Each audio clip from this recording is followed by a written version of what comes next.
Senhor, nesse momento, meu Deus, vamos ouvir Tua palavra, Senhor, que ela venha nos confrontar, venha nos ensinar. Usa, meu Deus, a vida do Teu servo, do Teu Filho nesse momento, Pai, para a honra e glória do Teu nome, Senhor. Amém. E amém, Senhor Jesus. Obrigado. Aleluia. Glórias a Jesus. Amém. Novamente aqui, com essa responsabilidade, de poder compartilhar com vocês uma mensagem que vem diretamente do coração de Deus. Amém. Deus, hoje Ele pegou leve comigo, Ele deixou eu repetir a mensagem, Vou fazer igual a minha mãe, Geralmente a mensagem que ela prega lá em Tijucas, ela prega aqui também, Eu nunca repito, O que eu prego lá, o que eu prego aqui é aqui, o que eu prego em São João é sempre diferente, Eu nunca repito a mesma mensagem.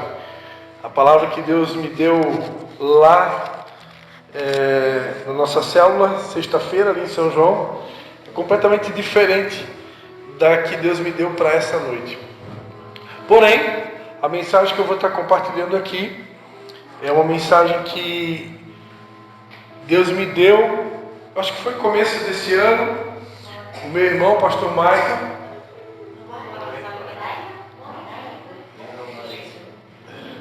aleluia. Começo desse ano, meu irmão, pastor Michael, me convidou para estar socorrendo ele. Havia um casal que estava completando 10 anos de casados e eles precisavam de alguém. Eles queriam fazer uma festa, uma cerimônia de gratidão a Deus pelos 10 anos de casamento. E eles queriam fazer isso com todo o aparato, todo o cerimonial que é feito num casamento normal, como se fosse o segundo casamento, comemorando os 10 anos. E meu irmão, pastor Maico, estava com a agenda lotada para aquela data, não podia atender esse casal. E ele então pediu se eu poderia estar socorrendo, e a gente prontamente aceitou o desafio. Era no sábado de manhã, acho que às 6 da manhã, lá em uma praia lá, não sei agora o nome da praia, mas lá próximo de Balneário Camboriú. E a gente foi, E Deus me deu essa mensagem que eu vou estar ministrando hoje à noite, para estar compartilhando com aquele casal. E foi a mesma mensagem que eu compartilhei há uns 2 ou 3 sábados atrás, ali na cidade de Tijucas. E essa palavra, embora seja uma palavra conhecida, ela tem um ingrediente principal, que é algo que Deus tem trabalhado na minha vida, e por isso eu quero compartilhar com vocês a noite de hoje, entendendo que a gente é um só corpo, uma só igreja. Então, com certeza, tudo aquilo que Deus está trabalhando na minha vida, Ele vai trabalhar na sua também. Amém? Eu sempre costumo dizer que os pastores, eles não têm nada de diferente de um membro da igreja, porque todos nós somos ovelhas, Todos nós somos membros do corpo de Cristo, todos somos iguais. A única diferença é que geralmente o pastor, ele tem esse encargo, de ir um pouquinho à frente para poder apontar o caminho, para que você não se perca no caminho. Então, nós geralmente temos algumas experiências que a gente vai poder dizer para você: não vai por aqui, você vai se machucar; não vai por ali, você vai se ferir; não vai por aqui, você vai se quebrar, Vá por aqui, porque é para isso que Deus levanta pastores, é para isso que Deus levanta apóstolos, profetas, mestres, evangelistas. Essas pessoas, principalmente apóstolos e profetas, e eu sou um deles. Nós temos a responsabilidade de colocar o fundamento da igreja. A palavra de Deus diz que ninguém pode colocar nenhum outro fundamento ao qual já está posto, que é Cristo Jesus. No entanto, a igreja é edificada sobre o fundamento dos apóstolos e profetas. Então, apóstolos e profetas não podem remover o fundamento principal, a pedra angular que é Cristo, a pedra principal da construção, chamado obra de Deus, também conhecido como igreja, também conhecido como corpo de Cristo, também conhecido como família de Deus. Essa obra, essa igreja, ela já tem uma pedra fundamental, né? Ela já tem um alicerce principal. E esse alicerce principal ninguém pode remover, né? E ninguém pode ocupar esse lugar, porque esse lugar pertence somente a Jesus Cristo de Nazaré. Amém? Agora, nós somos pedras vivas nesse edifício, né? Nós somos pedras vivas nesse edifício, e nessa construção Deus levantou, sim, apóstolos e profetas para serem aqueles que vão colocar, pode-se dizer assim, pedras especiais ou princípios espirituais fundamentais, considerados fundamento, para que as pessoas não se percam. E principalmente num tempo como hoje, onde se prega tudo que é tipo de evangelho, e a internet ela facilita muito isso, você pode daqui a pouco seguir muitos caminhos, muitos tipos de evangelho, né? E até achar que está tudo certo. Mas eu garanto para você, só existe um evangelho genuíno. E esse evangelho genuíno, ele fala de uma porta estreita, de um caminho apertado. E nesse evangelho você tem uma condição, você vai precisar, dia após dia, negar a sua vontade, tomar a cruz de Jesus e segui-lo. Esse é o evangelho, o verdadeiro evangelho. Hoje, muitas pessoas vão dizer para você que você pode tomar suas decisões, fazer suas escolhas, escolher o seu caminho. Pode, claro que pode, né? Deus nos deu o livre-arbítrio. No entanto, nós aprendemos aqui durante um ano que o nosso Jesus, ele é o rei de toda a terra. E como rei manda. E como dizia a apóstola Patrícia, né? Obedece quem tem juízo, né? Como dizia o apóstolo dos Carlos, manda quem pode, obedece quem tem juízo. Então, Deus, ele nos dá ordens, nos dá instruções. Eu posso desobedecer? Posso. Vou ser considerado um rebelde por ele, né? E vou enfrentar as devidas consequências. Porque, embora ele seja bom, bondoso, misericordioso, mas ele fez um plano para cada um de nós. Ele criou um plano para cada um de nós. E a Bíblia diz que os planos dele são de paz, para nos dar um futuro de esperança. E por que não permitir ser guiado pelo Espírito Santo nesse caminho? Por que não deixar que ele nos conduza? Por que não dizer sim para Deus? Por que a humanidade às vezes prefere dizer não para Deus, mesmo sabendo que haverá consequências? Eu não sei você, mas eu não tenho essa coragem de dizer não para Ele. A minha oração todos os dias, eu falava ontem à noite lá em Tijucas, todos os dias, eu digo para Deus: Senhor, seja feita a Tua vontade, assim na terra como no céu. Venha a nós o vosso reino, pão de cada dia me dá hoje, perdoa as minhas ofensas, como eu tenho perdoado aqueles que me têm ofendido, e não me deixe cair em tentação, me livra de todo mal. Todos os dias. Eu falava ontem à noite lá em Tijucas, embora que essa oração pode ser interpretado como alguns, né, como uma reza ou como algo decorado, nós aprendemos que essa oração é a oração perfeita. É a oração que Jesus ensinou. E se Jesus ensinou, né, nós aqui seguimos uma visão. Nessa visão, nós aprendemos que Jesus é o modelo. E nós estamos seguindo o modelo, chamado Yeshua HaMashiach. E se ele, que é o modelo, fizer qualquer coisa, ensinar qualquer coisa, eu estou seguindo ele, porque ele é o modelo. E uma das coisas que ele ensinou foi a oração do Pai Nosso. E nessa oração eu aprendi a dizer: seja feita a tua vontade. Eu não ouso fazer a minha. Eu não tenho essa coragem. Não sei como que alguns têm. Eu não tenho essa coragem, né? Essa é a minha vontade, fazer a vontade dele. Quem trouxe Bíblia e quiser abrir a sua Bíblia, em homenagem ao Lucas que está cuidando do som, Evangelho de Lucas, capítulo 6, versículo 46. Evidente que não é o Lucas do som, né? É o Lucas que era médico e que era discípulo de Jesus, né?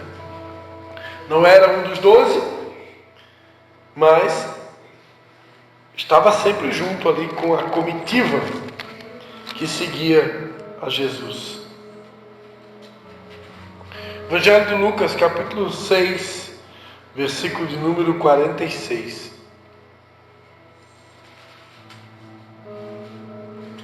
Palavras de Jesus. Jesus Cristo falando: e por que me chamais Senhor, Senhor, e não fazeis o que eu digo? Qualquer que venha a mim e ouve as minhas palavras e as observa, eu vos mostrarei a quem é semelhante. É semelhante ao homem que edificou uma casa e cavou e abriu bem fundo e pôs os alicerces sobre a rocha. E vindo a enchente, bateu com ímpeto a corrente naquela casa e não a pôde abalar, porque estava fundada sobre a rocha. Continua. Mas o que ouve e não pratica é semelhante ao homem que edificou uma casa sobre a terra, ou sobre a areia, sem alicerces, na qual bateu com ímpeto a corrente, e logo caiu, e foi grande a ruína daquela casa. Amém?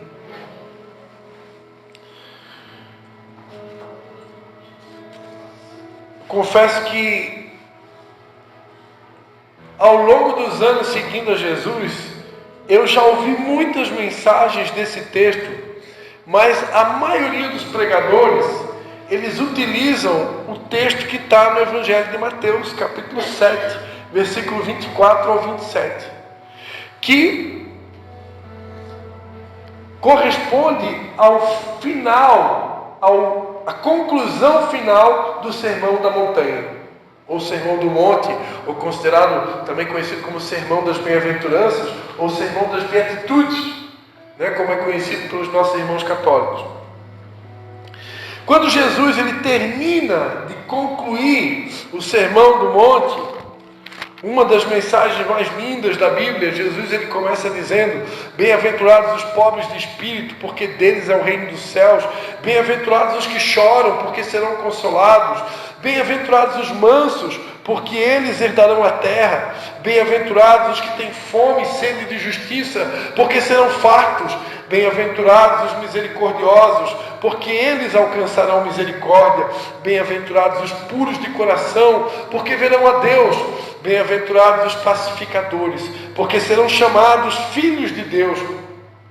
Bem-aventurados os que sofrem perseguição por causa da justiça, porque deles é o reino dos céus. Bem-aventurados sois vós quando vos injuriarem e perseguirem e mentindo disserem todo o mal contra vocês por minha causa. Regozijai-vos e alegrai-vos, porque grande é o vosso galardão nos céus, pois assim perseguiram os profetas que foram antes de vocês. E aí Jesus continua dizendo: vocês são o sal da terra e a luz do mundo. Não ofereça oferta no altar sem antes se reconciliar com o teu adversário. Se a tua mão direita te escandalizar, corta. Se teu olho te fazer pecar, arranca ele. Porque é melhor ir para o céu sem um dos olhos ou sem um dos membros do que para o inferno com os dois olhos e com as duas mãos. Ele fala sobre o divórcio. Ele ensina que, ao menos que haja infidelidade conjugal, a vontade do Pai é que a gente perdoe sempre. Ele fala sobre não jurar nem sobre o céu, nem pela terra.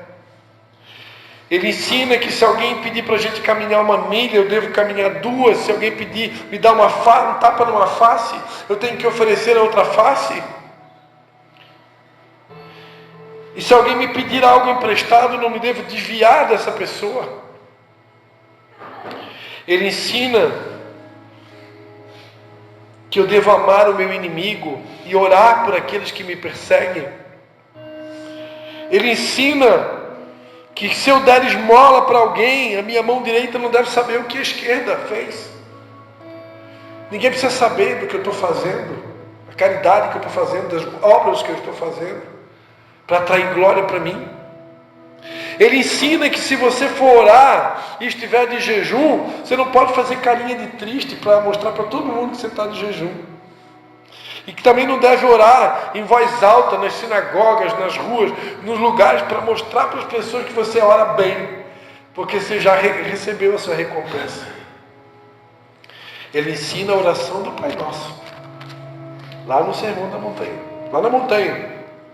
Ele ensina sobre o jejum, sobre não ajuntar tesouros na terra, onde a traça e a ferrugem corrói, onde os ladrões arrombam e roubam. Ele ensina sobre a necessidade de ajuntar tesouro no céu, onde nem a traça nem a ferrugem destrói, e onde os ladrões não arrombam nem roubam. Porque onde estiver o nosso tesouro, aí também estará o nosso coração. Ele ensina lá na montanha que a lâmpada do corpo são os olhos. E se os nossos olhos forem bons, todo o nosso corpo será luz. Mas se os nossos olhos forem maus, todo o nosso corpo estará em trevas. Ele ensina que ninguém pode servir a 2 senhores. Eu não posso servir a Deus e as riquezas. Ou eu vou amar um, ou vou odiar o outro. Então eu decido, ou Deus, ou Mamon. Ou o dinheiro é meu Deus, ou Deus é o meu Deus. Porque na Bíblia não existe nenhum adversário maior do que o dinheiro, do que Mamon. A gente fala muito do diabo, mas o diabo não é o principal adversário de Deus. O principal adversário de Deus se chama Mamon. Porque a Bíblia diz que o amor ao dinheiro é a raiz de todos os males. E nessa cobiça muitos se desviaram e transpassaram da fé. Em nenhum momento a Bíblia diz que o dinheiro é o diabo, ou que o dinheiro é do diabo. Pelo contrário, o dinheiro foi algo que Deus dá para os seus filhos, para que eles possam administrar com sabedoria, né? E fazer multiplicar. A Bíblia, Jesus contou uma parábola onde o Senhor deu 5 talentos para um, foi 4 para outro e 1 para outro, é isso? E um que ganhou 5, multiplicou, ganhou mais 5. O que ganhou 4, multiplicou, ganhou mais 4. E o que ganhou 1, tinha medo do seu Senhor, porque achava que ele era muito severo e podia fazer alguma coisa ruim com ele. E ele foi lá e enterrou aquele talento. E quando o seu Senhor chega de férias, ele vai prestar conta com os seus servos. O que você fez com os talentos que eu te dei? E o que tinha 5, disse, olha, eu multipliquei. O que tinha 4, eu multipliquei. Está tudo certo. E o que tinha 1, disse, Senhor, eu tinha medo, porque eu sei que o Senhor é severo e tal, e eu decidi enterrar. E ele vai dizer, servo mau e infiel. E o talento na Bíblia, embora que muitas vezes a gente use essa passagem bíblica para pregar nos cultos, né, sobre os dons e talentos que Deus confere a nós, para que a gente possa usá-los para a glória dele, essa passagem em nenhum momento está falando de talento espiritual, ela está falando de dinheiro, porque o talento era uma moeda que era utilizada naquela época. Então ali Deus está falando de dinheiro. Ele está falando que conforme a capacidade de cada um, tem pessoas que ele vai entregar mais dinheiro na tua mão, outros ele vai entregar um pouquinho menos, e outros ele vai entregar menos. Mas todos nós recebemos uma capacidade de Deus, e todos nós vamos receber algum recurso na nossa mão. Tem gente aqui que de repente vai ganhar mais de 10 mil reais por mês, diga eu recebo. Aleluia! Quem sabe vai ter alguém aqui que vai ganhar mais de 100 mil por mês. Agora a fé foi, né? Aleluia, diga eu recebo. Então Deus, ele distribui o recurso conforme a gente tem capacidade de administrar. Agora, tudo que Deus coloca na nossa mão deve glorificar o nome dele. A Bíblia diz, que eu preguei aqui já, né? Quem é este Rei da Glória? Tudo que nós fazemos é para a glória dele. Quer comais, quer bebais, a palavra de Deus diz, façam tudo para a glória dele. Então, se Deus me der muito recurso financeiro, muito dinheiro, eu preciso saber que isso tem um propósito. Isso não é para o meu belo prazer, não é para mim agora, eu sou rico, hein? Uau, uhul! Não, tem um propósito. E tudo diz respeito ao reino. Porque, afinal de contas, nós estamos aqui na terra para fazer o reino crescer. Para contribuir com que novas almas se salvem. Uma outra passagem na Bíblia muito conhecida sobre o dinheiro, a Bíblia diz, granjeai amigos com as riquezas ilícitas, porque quando estas vos faltar, receberei, vocês serão recebidos nos tabernáculos eternos. Ou seja, o que é granjear amigos com as riquezas? É muito simples, ganhar alma para Jesus, com o dinheiro que Deus te deu. Como assim? Né? Você vai fazer uma célula na sua casa, né? Aí faça que nem a irmã Indenara, que toda segunda-feira ela faz uma comida diferente. Né? O Pedro não vê a hora, né, Pedro? E eu também, né? O Lucas também, né, Lucas? Ela precisava fazer isso?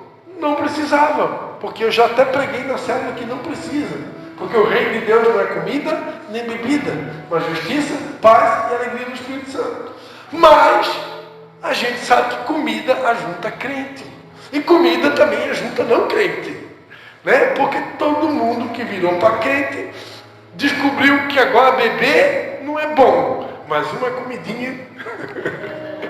Né? E aí a gente sabendo disso, sai uma comidinha na célula. E feliz quem pode fazer. Mesmo não sendo obrigado, mas se você pode, é para isso que nós estamos aqui nessa terra. É usar tudo que Deus nos dá para a glória dele. Meu carro é dele, meu filho é dele, minha esposa é dele, minha bicicleta é dele, meu violão é dele, tudo é para ele.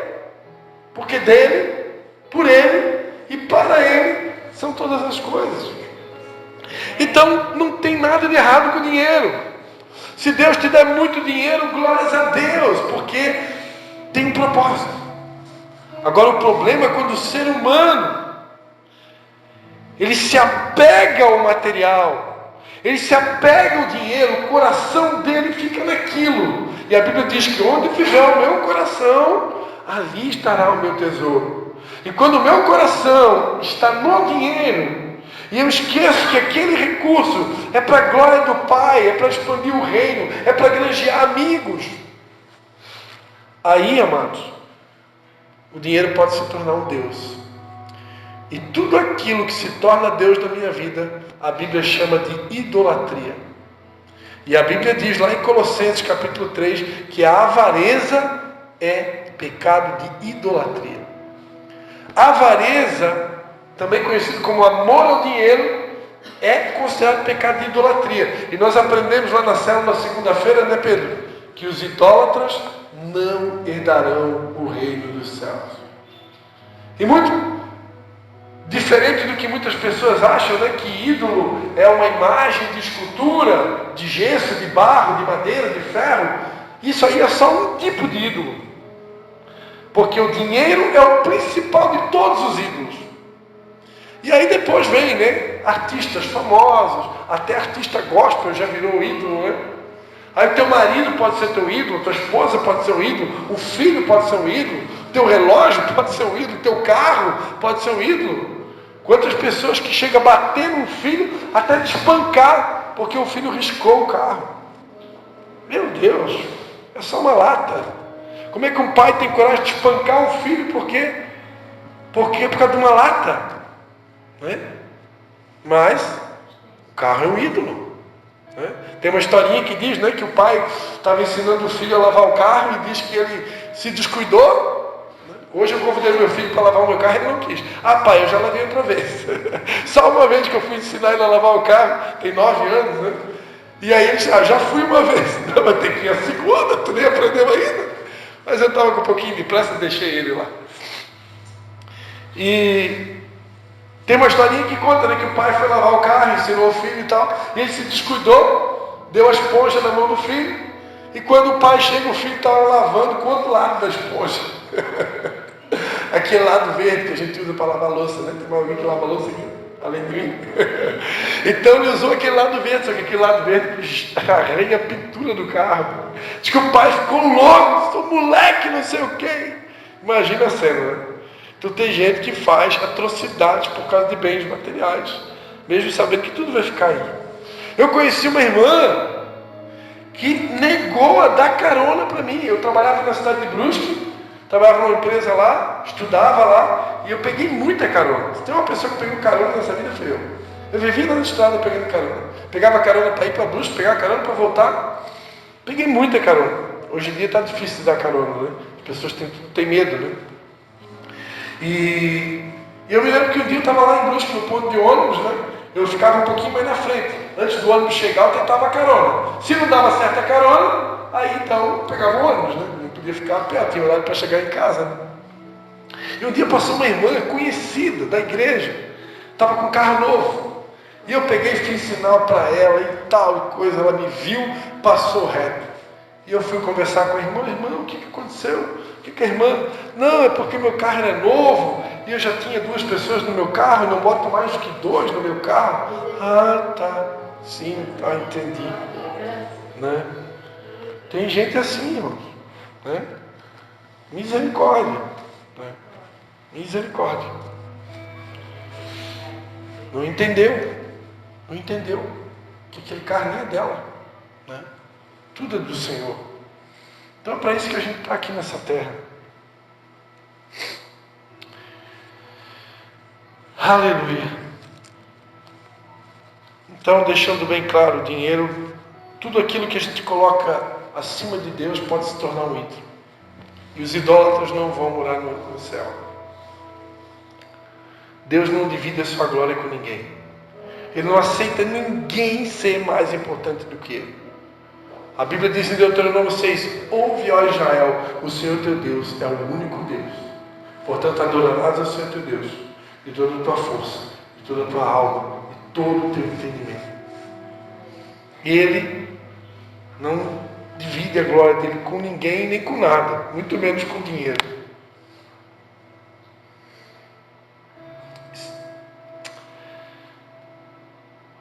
Não andeis ansiosos pela vossa vida, quanto que é a vez de comer, beber, nem pelo vosso corpo, quanto que é a vez de vestir.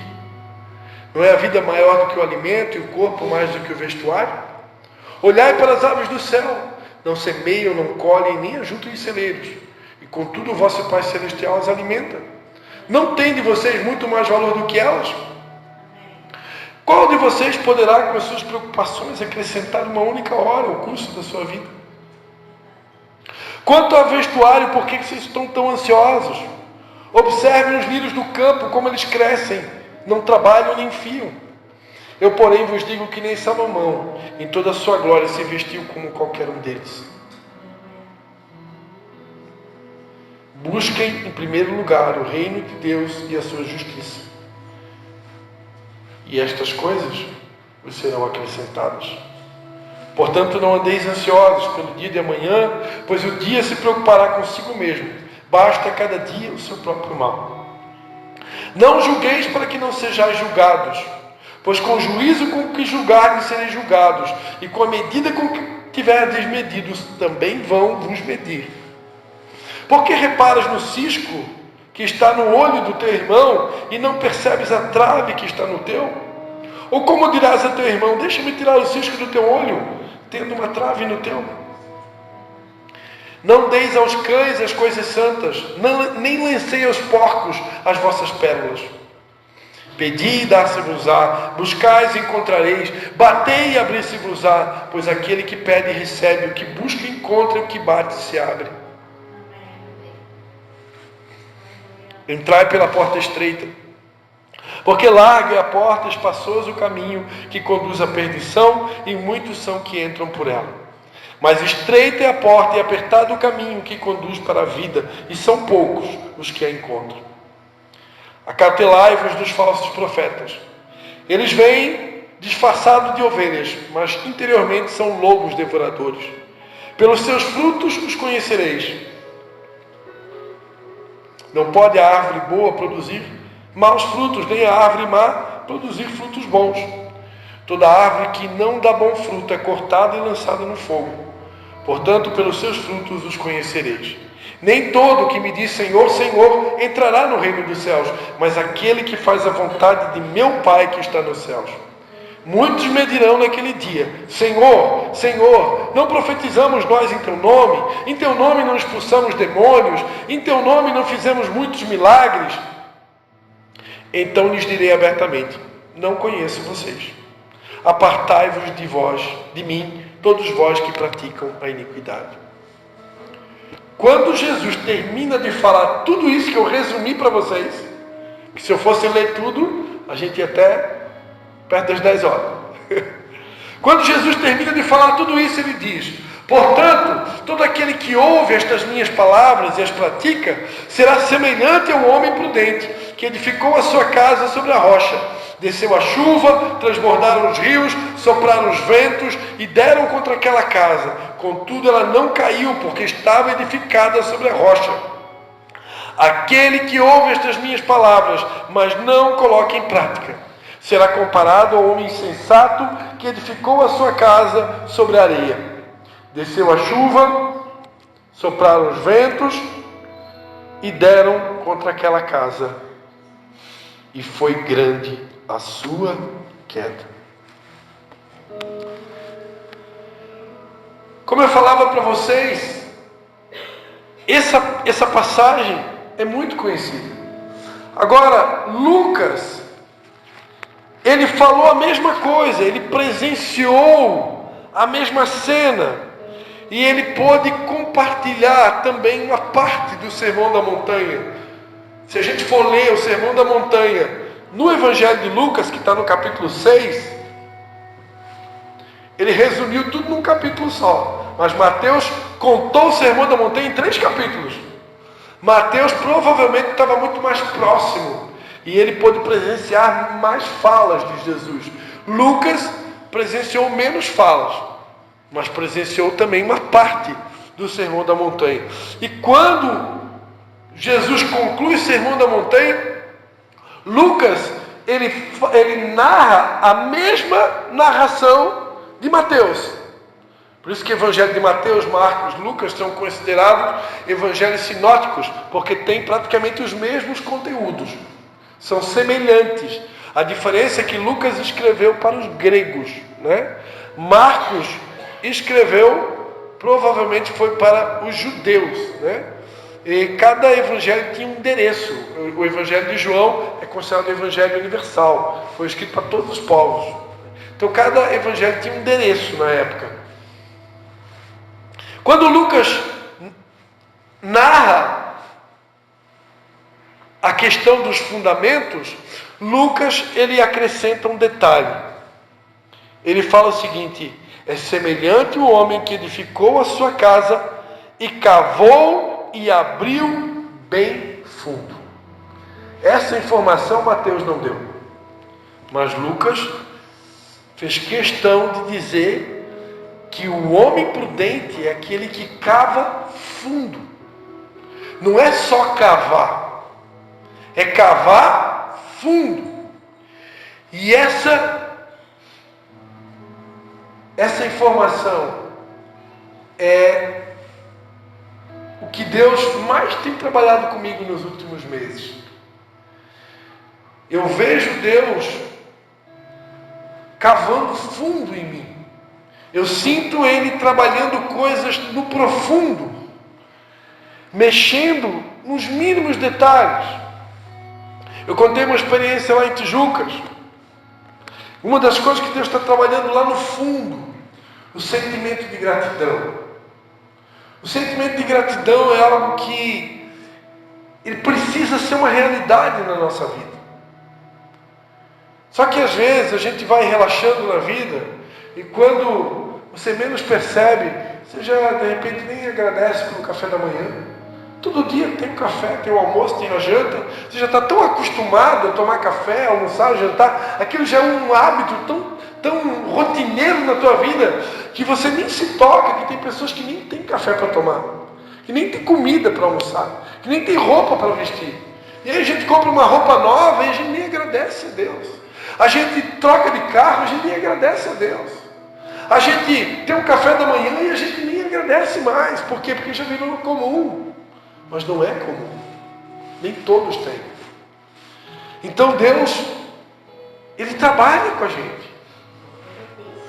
Eu contei lá em Tijucas, eu fiquei 2 anos tentando trocar de carro.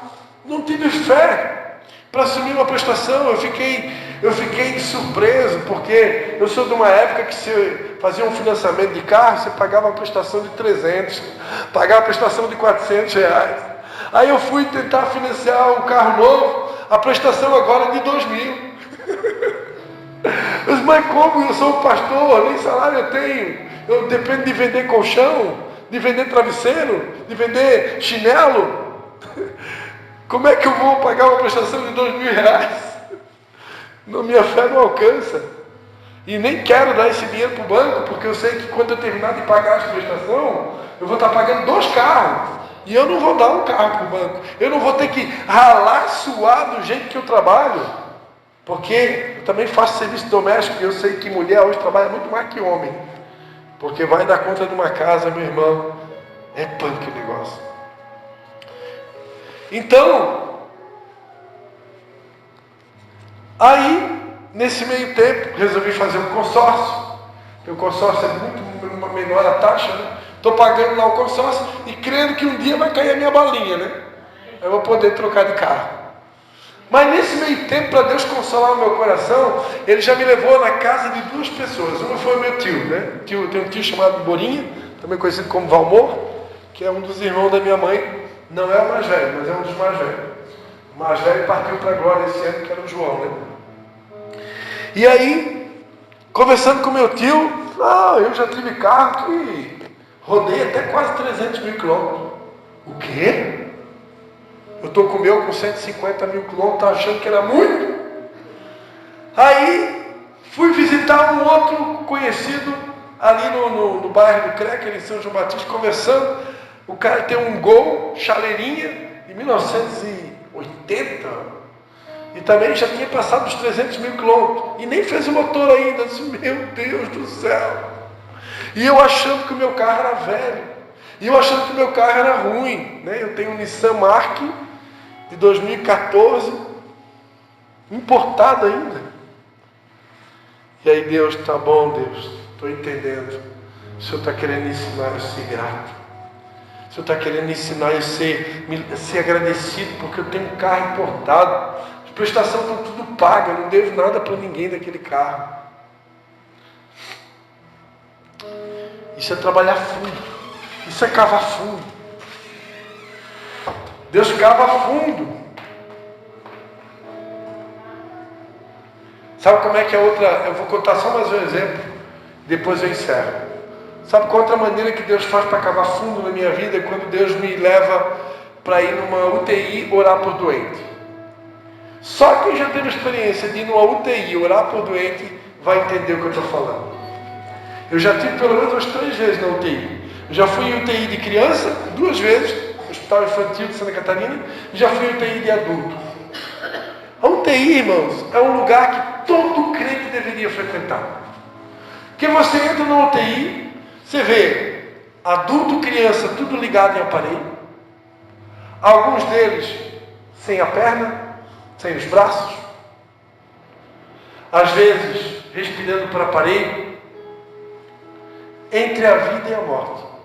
A última vez que eu estive no UTI, conversei com o médico principal que cuidava da ala. O médico disse assim para mim: você sabia que de todas essas pessoas que estão aqui, o único que tem esperança de vida é o jovem que você veio aqui orar por ele? Um rapaz de Nova Trento que seu filho sofreu um acidente de moto, estava lá entre a vida e a morte, e me chamaram para ir lá orar pelo rapaz. O médico disse: é o único que tem chance de viver, porque os outros, nós estamos só aguardando os parentes liberar para a gente desligar o aparelho, porque tudo que a medicina podia fazer já foi feito. Quando você sai do UTI, irmãos, a gente nasce de novo. A gente começa a olhar, Senhor, obrigado porque eu tenho uma esposa saudável. Obrigado porque eu tenho um filho saudável. Obrigado porque eu tenho comida para comer. Obrigado porque eu tenho uma casa para dormir. Obrigado porque eu tenho um carro para andar. Obrigado porque eu tenho amigos. Eu tenho saúde. E essas pessoas não têm mais. Ali é um lugar onde Deus cava fundo. A UTI é um lugar onde Deus mexe no fundo, colocando alicerces no fundo, na rocha. Deus está cavando fundo nessa igreja, amados. Porque quando Deus tem algo grande para fazer, Ele precisa colocar o alicerce na rocha. Para esse alicerce chegar na rocha, às vezes dói, porque Ele precisa cavar, Ele precisa mexer. Só que uma casa que é edificada na rocha, vai vir tempestade, pode vir vento, pode vir o que for, nada derruba uma casa edificada sobre a rocha que se chama Cristo Jesus. Você pode dar um aplauso ao Senhor Jesus? Aleluia! Pode aplaudir forte. Vamos ficar de pé? Vamos ficar de pé? Quero estar orando. Faz uma oração nessa noite. Para aqueles que querem construir a sua casa sobre a rocha.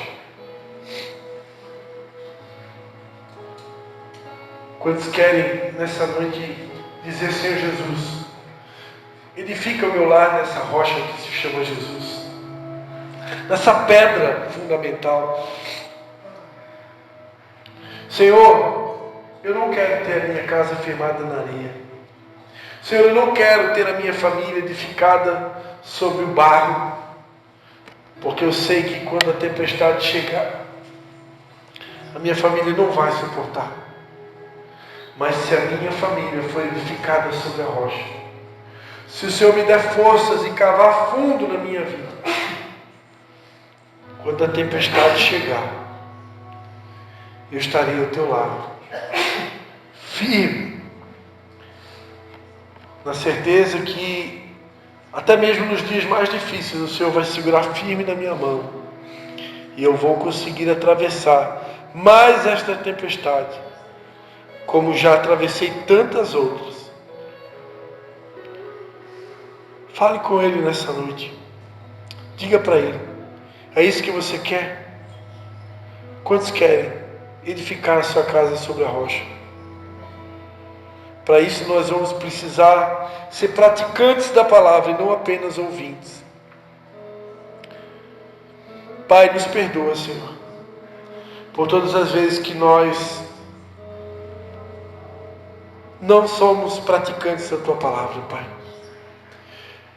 Perdoa-nos porque se muitas vezes temos quedas e algumas vezes somos abalados pelas tempestades, é porque com certeza deixamos de cumprir algum princípio, deixamos de praticar algum ensinamento que já recebemos em algum momento, Pai.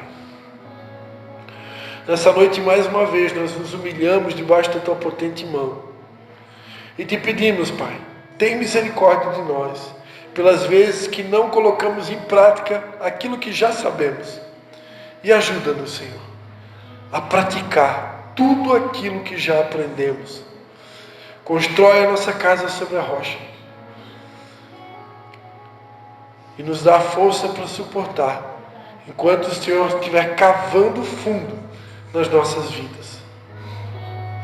É a nossa oração em nome do Pai, do Filho e do Espírito Santo. Amém. Glórias a Jesus. Pode dar mais um aplauso aí.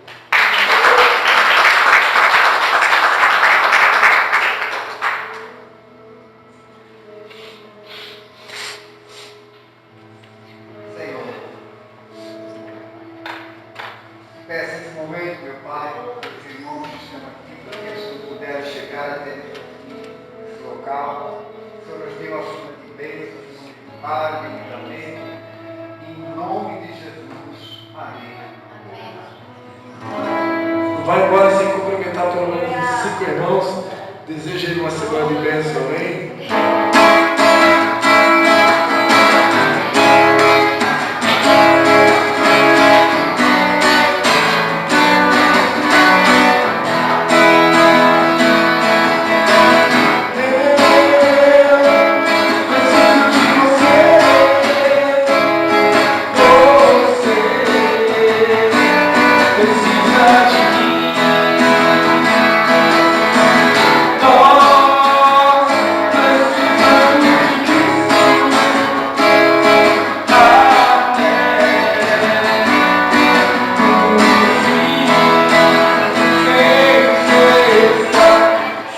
Bye.